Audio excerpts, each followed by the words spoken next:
Hello class, my name is Salvador Brajas,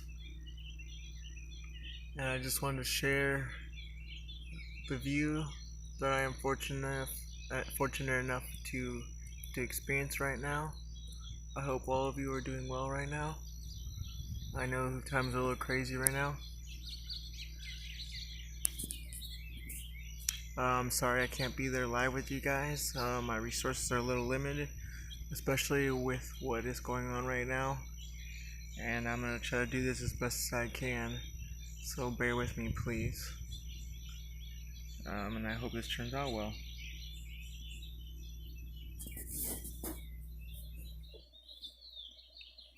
I have to record this from my phone and try to go off from my laptop. So sorry, this is going to be kind of a bare presentation on the visuals. But I will have a link to a video that will help better show how the design progress goes, and then some pictures on my write-up if you can just go over there. And then if there's any questions afterwards, feel free to email me, and yeah, we'll get this started.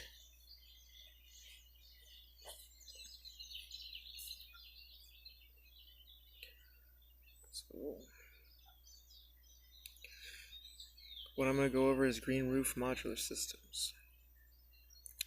Green roof modular systems help incorporate a natural aesthetic look to an urban environment. These systems can be easily installed with relatively low maintenance costs.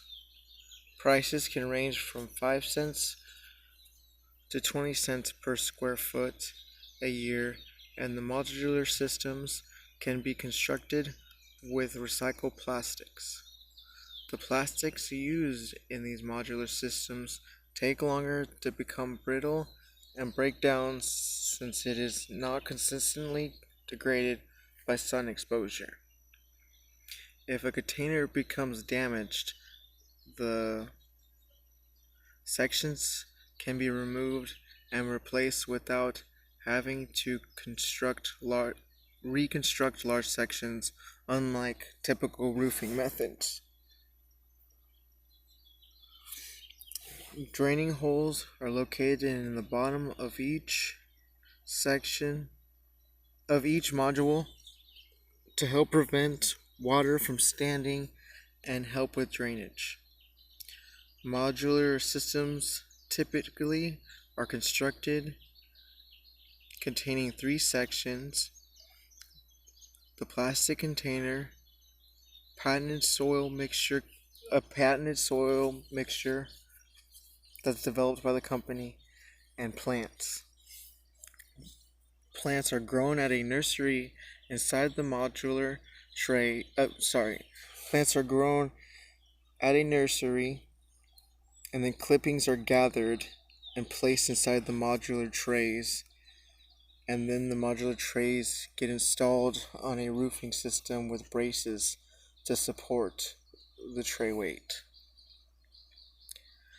The sizes of the module can vary depending on the soil depth a buyer wants to achieve, and ranges can go from 2-inch depth to an 8-inch depth. And the tray 1 foot by 1 foot to 1 foot by 2 feet.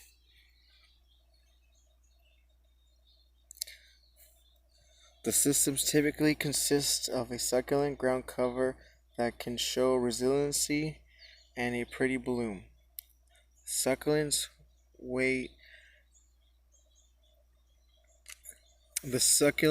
weight of each module can vary depending on what combination of vegetation is picked, but typically can weigh anywhere from 28 to 65 pounds.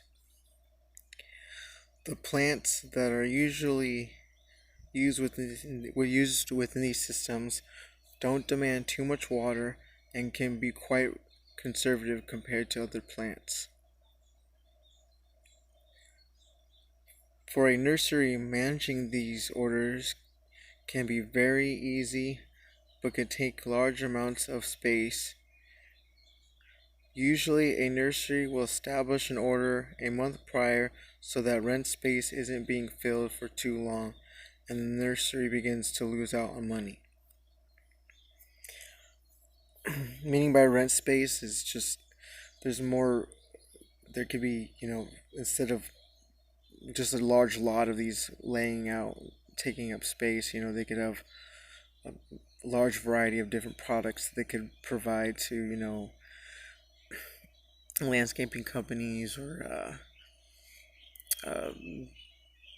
like home gardeners or even a Saturday market situation. Beds of succulents are grown in sections of nurseries that don't affect production systems and are left to become large. Once these beds that are grown reach past a couple of inches, clippings can be gathered and spread out onto the modules that are prepared for succulent clippings. The clippings are spread over the prepared soil mixture like chicken feed and then water lightly every day until order date arrives. Some companies have a special tool to gather these clippings. Um, it's kind of a hedge trimmer mixed with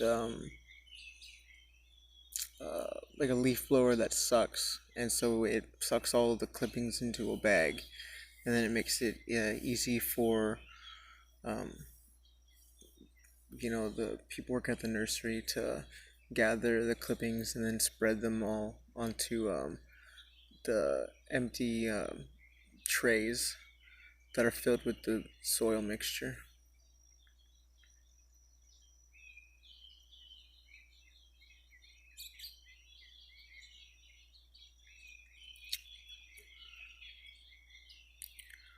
So while working within a nursery that builds these modules,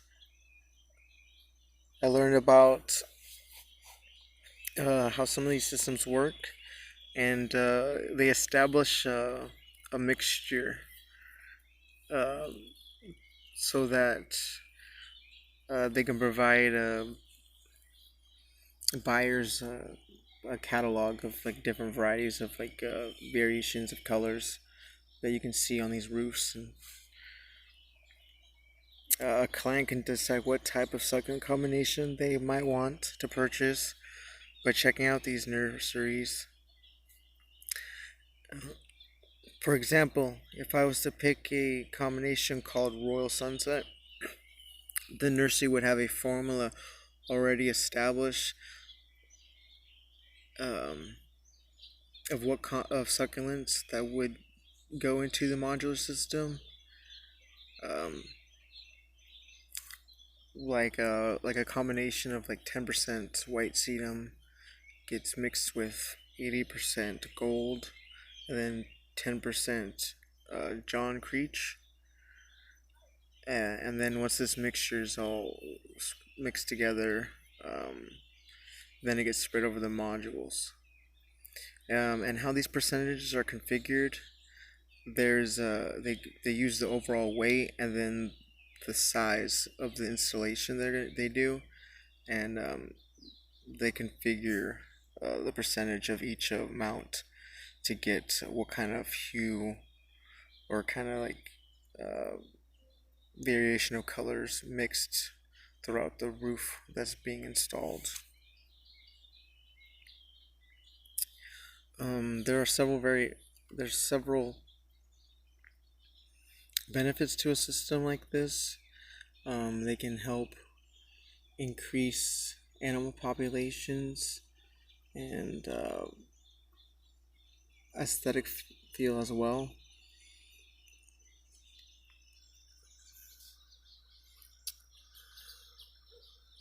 Um, It also, as for examples, they can help increase pollinating populations such as butterflies, track bees, and even hummingbirds. Um, and like I mentioned before, some of these modules are constructed using recycled materials, so it's a little more environmentally friendly, and it doesn't require additional energy to construct materials. And that's pretty much all I have. Like I said at the beginning, check out my write up, and there's a video on there to help better show visual representation of how these modules are constructed and how easily they can be moved around and even stored. I hope that you enjoyed my presentation, and I hope that you're all doing well. Thank you for your time.